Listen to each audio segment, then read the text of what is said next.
Keith, safe to say lunch break for almost everybody in Maine could be outside today. Yeah, pretty much everywhere. I mean, I think even along the coast where it's getting cooler, it's still pretty warm. Still very nice. Yeah, I mean, 76 in Portland, that's down from our high. I think we'll be clocked at 79 before noon, which I've talked about for a few days was likely to be the case. 45 water temperature, that'll get you sometimes. 80 in Buxton, 81 in Sanford, 83 in Rochester, New Hampshire. And to the north, not quite as warm. This was always going to be a little bit warmer over southern Maine. Still though, 69 in Bangor with sun, you'll take that. Dover, Foxcroft sitting at 65 degrees. What's really interesting is the wind is now right off the water in Portland, and I've been waiting to see the thermometer just plummet, but we're still holding in the mid 70s, which is bizarre. Usually east-southeast and the game is over. I have to think eventually we will start to cool down along the coast. Rockland is due east as well, which is obviously a cold wind direction for them. Then you can see where that sea breeze front is. Winds are out of the northwest on the other side in Lewiston. So this is just what happens this time of the year when it gets warm. We create our own sea breeze. Nice and bright though, either way. A few clouds down over southern Maine, couple over Aroostook County, but most of us are sunny through the rest of today. And even if we drop down to the 60s, still pretty pleasant. Should hold in the upper 70s and low 80s inland when we drop to the 60s along the coast. And then we stay pretty warm through the first half of tonight, and then a front comes through and we start to cool down into the upper 30s and low 40s by tomorrow morning. And tomorrow's kind of a transition day for us. It's not going to be cold by any stretch, but it won't be as spring summery as the last couple of days. We end up in the upper 50s with some low 60s away from the coastline, mixture of sun and clouds.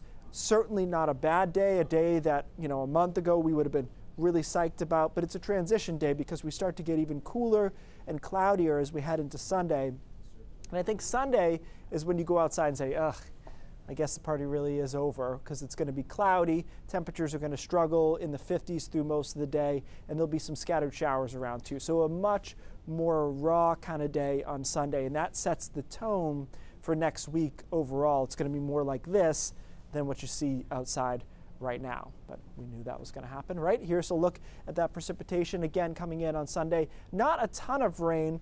I think more so low clouds, scattered showers on Sunday. We do the same thing on Monday, and by Monday afternoon, we get into a period of legitimate rain through Monday night. This coincides, it looks like, with the Boston Marathon, by the way, probably be on the cool and rainy side as that front comes through. And then another chance of showers on Tuesday. We get into a stalled out upper level low pattern, which is quite typical for this time of the year, not necessarily the most exciting and best type of pattern you can be in.